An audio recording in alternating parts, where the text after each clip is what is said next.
संक्षिप्त रामायण का दूसरा भाग। आदि कांड में विश्वामित्र के यज्ञ की रक्षा। अब राजकुमार बड़े हो चले थे। राजा दशरथ ने उनको सुयोग्य शिक्षक के आश्रम में भेजा। राजकुमारों ने थोड़े ही समय में वेद, शास्त्र, पुराण और राजनीति में योग्यता प्राप्त कर ली। धनुर्विद्या और धनुर्वेद में वे कुशल हो गए। वीरता तो उनके रक्त में ही थी। चारों भाई सब विद्याओं में निपुण और पराक्रमी थे। उनमें राम सर्वोपरि थे। बल विक्रम के साथ उनमें शील, विनय आदि गुण भी थे। अपने पुत्रों के रूप, गुण और शील स्वभाव को देखकर माता पिता हर्ष से फूले नहीं समाते थे। राजकुमारों के युवा होने पर राजा को उनके विवाह की चिंता हुई। वे इस विषय में एक दिन मंत्रियों और पुरोहितों से बातचीत कर ही रहे थे कि द्वारपाल ने समाचार दिया, महाराज महर्षि विश्वामित्र पधारे हैं। सुनते ही राजा दशरथ सिंहासन छोड़कर उनके स्वागत के लिए आगे बढ़े। राजा ने मुनि को सादर प्रणाम किया, उन्हें उचित आसन पर बैठाया और सेवा सत्कार से संतुष्ट किया। इसके बाद राजा दशरथ हाथ जोड़कर बोले, भगवान आपके पधारने से हमारी नगरी धन्य हुई। अब आज्ञा करें कि क्या सेवा करूं? विश्वामित्र ने प्रसन्न होकर कहा, राजन विशेष कार्यवश ही आपके पास आया हूं।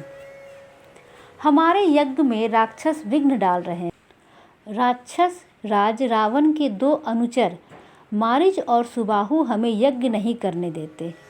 यज्ञ की रक्षा के लिए हम आपके वीर पुत्र राम को मांगने आए हैं। मेरे साथ उन्हें भेज दीजिए। आप डरे नहीं, राम की भी इसमें भलाई है। मैं आज ही लौट जाना चाहता हूँ। इतना सुनते ही राजा के प्राण सूख गए। वे गिड़गिड़ा कर विश्वामित्र से बोले, ऋषिराज यह आपने कैसी बात कह दी? रावण के सामने तो देवता, दानव, गंधर्व कोई खड़ा नहीं हो सकता। उससे वैर मोल लेना हंसी खेल नहीं। मेरा राम तो अभी बालक ही है। मैं अपनी सेना लेकर आपके साथ चलता हूँ और आपके यज्ञ की रक्षा करूँगा। मेरे प्राण प्यारे राम पर कृपा कीजिए। बुढ़ापे में पुत्र वियोग से मुझे दुखी न कीजिए। इतना कहकर राजा विश्वामित्र के चरणों पर गिर पड़े। विश्वामित्र रुष्ट होकर बोले, राजन आपका आचरण तो रघुवंशियों जैसा नहीं है। लो मैं जाता हूँ। तब राजगुरु वशिष्ठ ने राजा को समझाया, महर्षि विश्वामित्र सिद्ध पुरुष है, तपस्वी है और उनके अनेक गुप्त विद्याओं के पंडित हैं।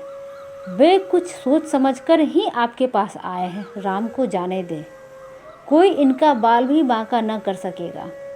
तब राजा दशरथ ने राम को विश्वामित्र के हाथ सौंप दिया। लक्ष्मण भी बड़े भाई के साथ चल दिए।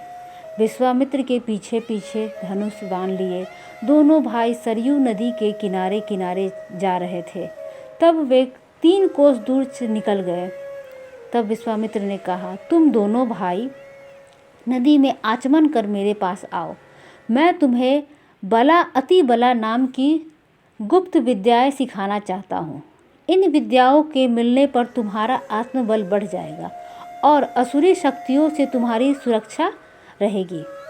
दोनों भाइयों ने ऋषि की आज्ञा का पालन किया। विद्याओं के ग्रहण करते ही उनमें नवीन स्फूर्ति आ गई।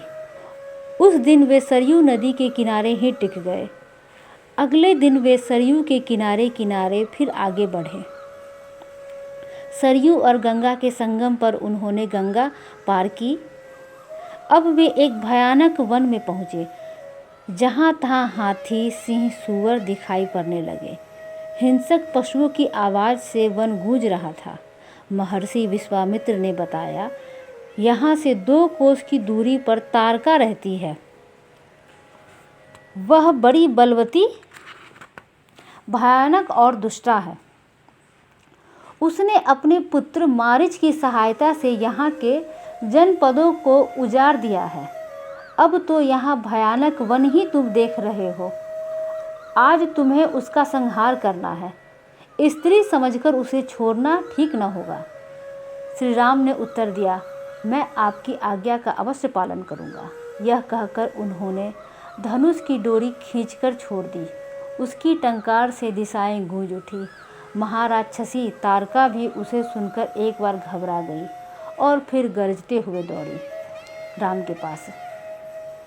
के पास पहुंचकर उसने धूल का बादल उड़ाया और वह पत्थरों की वर्षा करने लगी। राम ने उसे बाणों से घायल कर दिया। तब तारका अपनी लंबी बाहें फैलाकर राम पर झटकी। वह अदृश्य होकर फिर पत्थर बरसाने लगी। राम ने उसे चारों ओर से बाणों से घेर लिया। फिर उसके हृदय में उन्हें ऐसा बाण मारा कि वह हरहरा कर गिर पड़ी। विश्वामित्र ने राम को गले से लगा लिया। प्रसन्न होकर ऋषि ने दंडचक्र, कालचक्र, ब्रह्मास्त्र आदि अनेक दिव्य अस्त्र राम को दिए। राम और लक्ष्मण को साथ लिए मुनि विश्वामित्र अपने सिद्धाश्रम तक आगे बढ़ते गए। महर्षि विश्वामित्र का यही आश्रम था। आश्रम वासियों ने उनका यथोचित सत्कार किया। विश्वामित्र ने उसी दिन यज्ञ आरंभ कर दिया। 5 दिन तक यज्ञ निर्विघ्न चलता रहा। छठे दिन आकाश में घोर गर्जना सुनाई पड़ी। देखते देखते काले बादल जैसे 2 विशालकाय राक्षस वहां आ पहुँचे। इनमें से एक तारका का पुत्र मारीच था और दूसरा उसका साथी सुबाहु था। इन राक्षसों के पीछे बहुत बड़ी सेना भी थी। श्री राम ने मारीच पर मानवशास्त्र चलाया। उसके आघात से वह बहुत दूर समुद्र के पास जा गिरा और फिर वो दक्षिण दिशा की ओर चला गया। सुबाहु को श्री राम ने अग्नेयास्त्र से मार डाला और सारी राक्षसी सेना का संहार कर डाला। विश्वामित्र का यज्ञ निर्विघ्न समाप्त हो गया। विश्वामित्र ने राम को हृदय से लगा लिया। सब ऋषि राम की प्रशंसा करने लगे। श्री राम ने मुनि के चरणों में प्रणाम किया और हाथ जोड़कर पूछा, अब हमारे लिए क्या आज्ञा है? विश्वामित्र ने बड़े स्नेह से कहा, वत्स, मिथिला के राजा जनक को तो तुम जानते ही हो। वहाँ बहुत बड़ा यज्ञ हो रहा है। हम लोगों को वहाँ जाना है। तुम दोनों भाई भी हमारे साथ चलो। राजा जनक के यहाँ एक विचित्र धनुष भी है। उसे कोई उठा नहीं पाता। वह धनुष भी तुम देखना।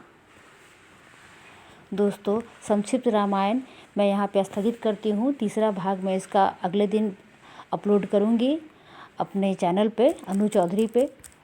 प्लीज़ मेरे चैनल को सब्सक्राइब करें आगे सुनने के लिए, संक्षिप्त रामायण को आगे सुनने के लिए, और कमेंट में जय श्री राम ज़रूर लिखें। जय श्री राम, जय हनुमान। प्लीज़ चैनल को ज़रूर सब्सक्राइब करें।